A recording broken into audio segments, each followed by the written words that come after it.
નમસ્કાર, આપ જોઈ રહ્યા છો ગુજરાત ફર્સ્ટ. આપની સાથે હું નવીન દાફડા. સમાચારો પર નજર કરીએ તો સોમનાથમાં 100 વર્ષ જૂના રોડના વિવાદનો જે કેસ છે તેમાં કોઈ રોડ બંધ ન હોવાનો સરકારે હાઈકોર્ટમાં દાવો કર્યો છે. સુરક્ષાના કારણોસર માત્ર નવી દિવાલ બનાવાઈ. સોમનાથ મંદિર તરફનો મુખ્ય રોડ ખુલ્લો મૂકવામાં આવ્યો.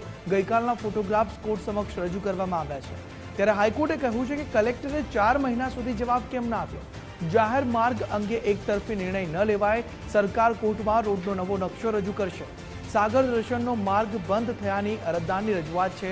કેસની આગામી સુનાવણી હવે 22 જૂને હાથ ધરવામાં આવશે. એટલે કે ગઈકાલના ફોટોગ્રાફ્સ પણ રજૂ કરવામાં આવ્યા છે. આજ મુદ્દે અમારી સાથે એસોસિએટ એડિટર ધર્મેશ જોડાયા છે. ધર્મેશ, સોમનાથનો આજે 100 વર્ષ જૂનો રોડનો વિવાદનો જે કેસ છે તેમાં સરકારે હાઈકોર્ટમાં દાવો કર્યો છે કે કોઈ રોડ બંધ નથી. વિગતો શું છે? નવીન, સોમનાથ તીર્થધામ એટલે પ્રભાસ પાટણ અને તેમાં 100 વર્ષ જૂનો રોડ બંધ કર્યાનો એક પિટિશન દાખલ થઈ છે ગુજરાત હાઈકોર્ટમાં અને એની સુનાવણી છેલ્લા 2 દિવસથી થઈ રહી છે. જે અંતર્ગત આજે જે સુનાવણી થઈ એ સુનાવણીમાં ગુજરાત હાઈકોર્ટમાં સરકારે મોટો દાવો કર્યો છે કે કોઈ રોડ બંધ કર્યો નથી. મુખ્ય સરકારી વકીલની કોર્ટમાં રજૂઆત છે કે અરજીમાં જણાવ્યા મુજબ કોઈ રોડ બંધ કરાયો નથી. સુરક્ષાના કારણોસર એક ગેટની જગ્યાએ દિવાલ બનાવવાનું સરકારે નિવેદન કર્યું છે. સોમનાથ મંદિર તરફ જતો રોડ હાલ ખુલ્લો હોવાનું પણ સરકારે હાઈકોર્ટમાં આજે જણાવ્યું છે. ગઈકાલના જે ફોટોગ્રાફ્સ છે એ રોડના એ પણ કોર્ટ સમક્ષ હાઈકોર્ટમાં રજૂ કરાયા હતા. હાઈકોર્ટે સવાલ પણ કર્યો હતો કે નાગરિકોની રજૂઆત પછી પણ કલેક્ટર 4 મહિના સુધી જવાબ કેમ ના આપ્યો, એ પણ એક સવાલ કર્યો હતો.